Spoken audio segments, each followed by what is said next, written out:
My name is Daniel Jean, and tonight was supposed to be the crowning achievement of our family's legacy. The grand opening of the Imperial Crown Hotel in Beverly Hills, the newest jewel in our $200 million luxury hotel chain.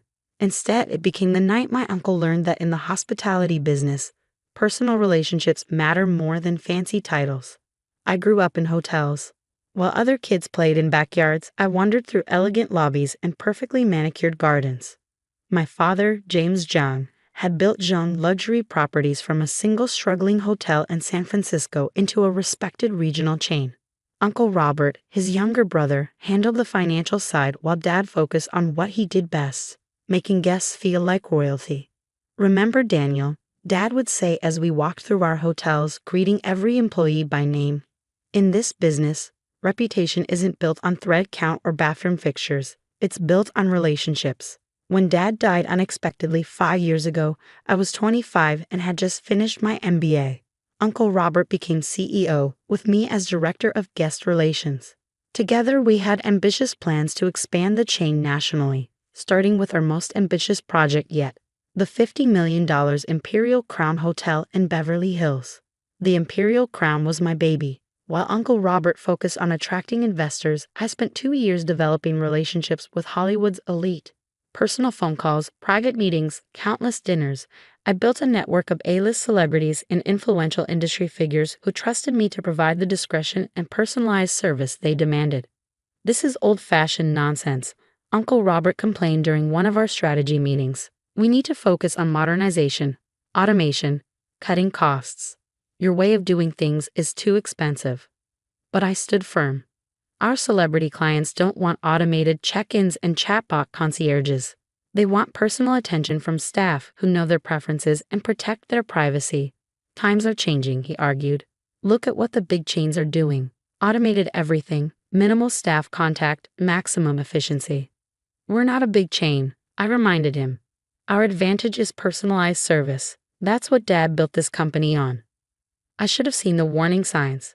The new board members with their talk of streamlining operations. The consultants analyzing every employee interaction for efficiency opportunities.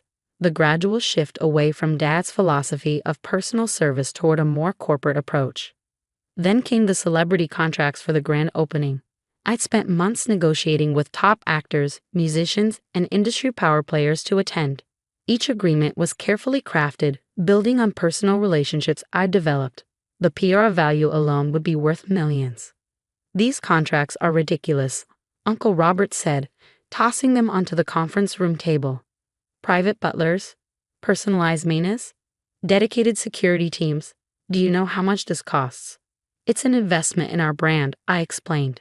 "Having these celebrities associate with our hotel can be achieved much more efficiently," he cut in. "We've partnered with Celebrity Connect Incorporated. They can provide influencers and celebrities at half the cost." My stomach dropped. "Those aren't real relationships. They're paid endorsements. Our guests will see right through." "The board has already approved the change," he interrupted, "along with our new automated service model." I stared at him. "What automated service model?" He smiled, but it didn't reach his eyes. "Welcome to the future, nephew. App-based check-in, digital concierge services, automated room service ordering. We're cutting staff contact by 60%. "That's not what we do," I protested. "Our whole brand is built on personal service." "Dad would never." "Your father," he said coldly, "is no longer here, and his outdated ideas about hospitality need to evolve." I stood up, anger rising. "Those outdated ideas built this company. Our guests choose us because we offer something different from the big chains. If we lose that—" He laughed. "The changes are already in motion. The new systems will be implemented tonight before the grand opening." Without consulting me, I'm the Director of Guest Relations. "Not anymore." He slid a document across the table. "The board has eliminated your position as part of our restructuring. Your personal approach to guest relations doesn't align with our new direction." I picked up the termination letter, hands shaking slightly. "You're firing me? Tonight? Before the opening? Effective immediately. Don't worry about the opening. Celebrity Connect will handle everything." He gestured to security waiting by the door. "Please clear out your office." I looked around the conference room. at the faces of board members, carefully avoiding my eyes. People who'd known me since childhood, who'd attended my father's funeral, who'd praised my work in growing our celebrity client base. None of them spoke up. As security escorted me to my office, I passed Sarah, our head concierge of 15 years. "Mr. Daniel," she whispered, tears in her eyes, "they're letting go half the staff, replacing us with kiosks and apps." I squeezed her hand. "Don't worry about tonight's opening," I said quietly. "Just watch." In my office, I calmly packed my things, including one very important folder. The original celebrity contracts for tonight's grand opening, all negotiated personally by me, all in my name rather than the hotel's. Uncle Robert appeared in the doorway. "I'll need those contracts." I smiled, sliding the folder into my briefcase. "These are personal agreements between me and my clients. If you want them transferred to the hotel, we'll need to renegotiate terms." I paused. "Of course you don't need them, right? You have Celebrity Connect now." His face darkened. "You're just like your father, stuck in the past, unable to see the future of this industry." I picked up my briefcase and walked to the door, then turned back. "You know what Dad used to say about the hospitality business, Uncle Robert? It's not about the building or the brand, it's about trust. Tonight, we'll see who people trust more, your apps and paid influencers or real relationships."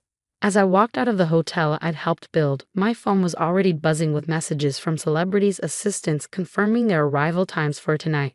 None of them knew they were walking into a war for the soul of our family business. But in 6 hours, when the red carpet rolled out and the cameras started flashing, everyone would understand exactly what the hospitality business is really about. And Uncle Robert would learn that some things in this industry can't be automated, like loyalty, trust, and karma. The next 6 hours passed in a blur of phone calls and text messages. I set up a command center in my penthouse apartment overlooking Beverly Hills, watching the chaos unfold at the Imperial Crown through my industry contacts.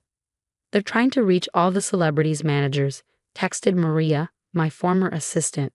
"No one's returning their calls." I smiled, remembering how Uncle Robert had dismissed the importance of personal relationships. He was about to learn that in Hollywood, trust isn't transferable. At 6 p.m., 3 hours before the grand opening, my phone rang. It was Jessica Chen, my father's oldest friend and the owner of Chen Global Media. "Daniel, darling," she said without preamble, "please tell me you're fixing this mess.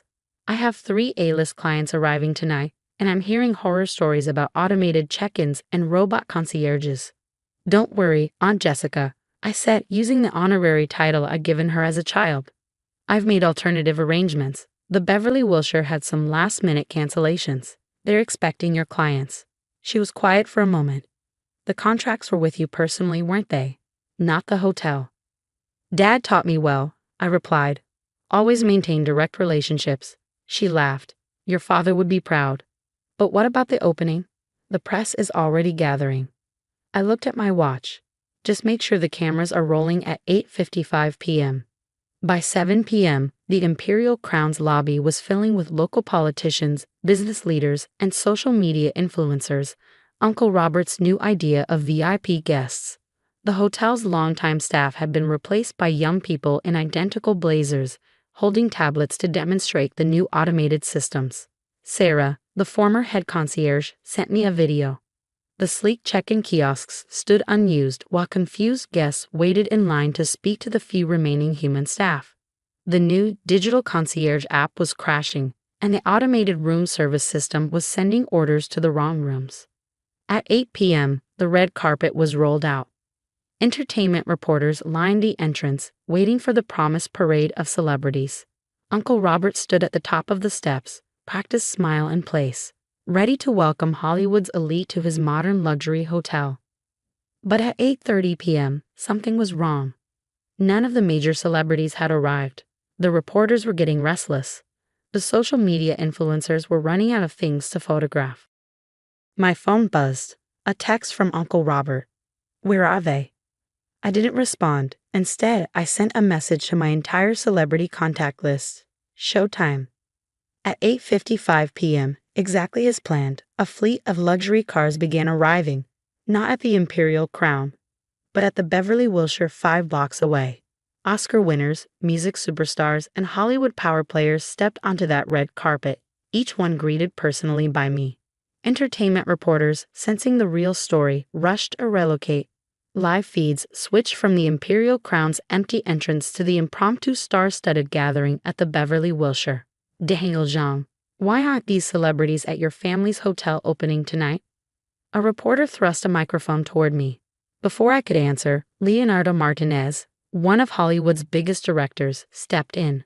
Because Daniel understands what luxury really means. My family has stayed at Zhang hotels for years because of the personal service. Now they want to replace that with apps? That's not luxury, that's just expensive convenience. More celebrities chimed in, each with a personal story about how I or our longtime staff had helped them, protected their privacy, or gone above and beyond to meet their needs. Every testimonial was another nail in Uncle Robert's automated luxury concept. At 9:30 p.m., my phone rang again. It was Vernon Richards, our largest investor. "This is a disaster," he said without greeting. "The press is crucifying us. Social media is calling it the night luxury died. Robert's trying to blame Celebrity Connect, but everyone knows the real story. The board is calling an emergency meeting tomorrow at 8 a.m. Be there." I ended the call and looked around at the gathered celebrities, not just clients, but friends who trusted me. Several were already posting about the soulless automation at the Imperial Crown compared to the true luxury experience they'd always enjoyed at Zhang hotels. Just then, Sarah sent another video. The Imperial Crown's lobby was nearly empty. The tablet-wielding staff looked lost. And Uncle Robert was having a very public meltdown at the front desk, trying to make the automated system work for an angry guest. At midnight, I finally returned home. Messages had been pouring in all night, from guests, employees, industry contacts, all sharing stories about what Zhang luxury properties had meant to them, all expressing dismay at its new direction. The next morning, I arrived at the emergency board meeting to find Uncle Robert already there, looking like he hadn't slept. "This is your fault," he snapped. "You've sabotaged us." "No," I replied calmly. "I just showed everyone the difference between real luxury and automated convenience." Vernon Richards cleared his throat. "The numbers are clear. Cancellations are pouring in. Our celebrity clients are publicly abandoning us. The press is predicting the end of the Zhang Hotel brand." He turned to Uncle Robert. "Your modernization plan has failed spectacularly." "We can still save this," Uncle Robert protested. "We'll hire new celebrities, better influencers." "It's not about hiring celebrities," I interrupted. "It's about earning their trust." Dad understood that. Every longtime employee understood that. The only person who didn't understand was you. The board vote was unanimous. Uncle Robert was out. I was reinstated not just as Director of Guest Relations, but as CEO. My first act was to call Sarah. "Get the old team back together." I told her. All of them. By evening, the Imperial Crown's lobby was once again staffed by familiar faces. The automated kiosks were gone, replaced by personal greeting at the door. The digital concierge app was deleted, and our experienced human concierges were back at their desk. A week later, we held a second opening. This time, the red carpet was full of genuine friends of the hotel, not paid endorsers. Celebrities arrived to personal greetings from staff who knew their preferences. Every detail was handled with the human touch that had made our brand special. In the months that followed, our reputation not only recovered but grew stronger. The contrast between our failed automation experiment and return to personal service became a Harvard Business School case study in the true meaning of luxury. Uncle Robert now runs a chain of budget hotels, fully automated with minimal staff. Sometimes I see him at industry events, but we rarely speak. The last time, though, he surprised me. "Your father was right," he said quietly. "About everything." I nodded, thinking of Dad's lessons about the importance of relationships. "The funny thing is," I replied, "all those automated systems you wanted, we actually use them now, but behind the scenes, supporting our staff, not replacing them. Because luxury isn't about technology or efficiency. It's about making people feel special." Today, Zhang Luxury Properties is valued at over $500 million, with properties in every major city. We're known not just for our beautiful hotels, but for our exceptional personal service.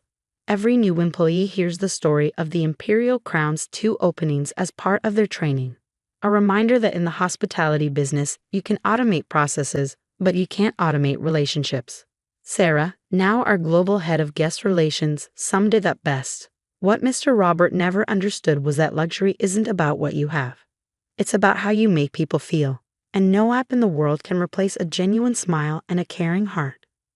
As for me, I keep Dad's old guest book in my office, filled with handwritten notes from satisfied guests over the decades. Sometimes, when I'm dealing with the pressures of running a luxury hotel empire, I open it and read their words of appreciation. It reminds me that in this business, success isn't measured in star ratings or revenue figures. It's measured in relationships, trust, and the simple human connections that turn guests into friends and hotels into homes away from home. The night of that failed opening became legend in the hospitality industry. The night automation tried to replace humanity in luxury service, and humanity won. But for me, it was simply the night that proved what Dad had always taught me. In the end, people don't remember the thread count or the bathroom fixtures. They remember how you made them feel.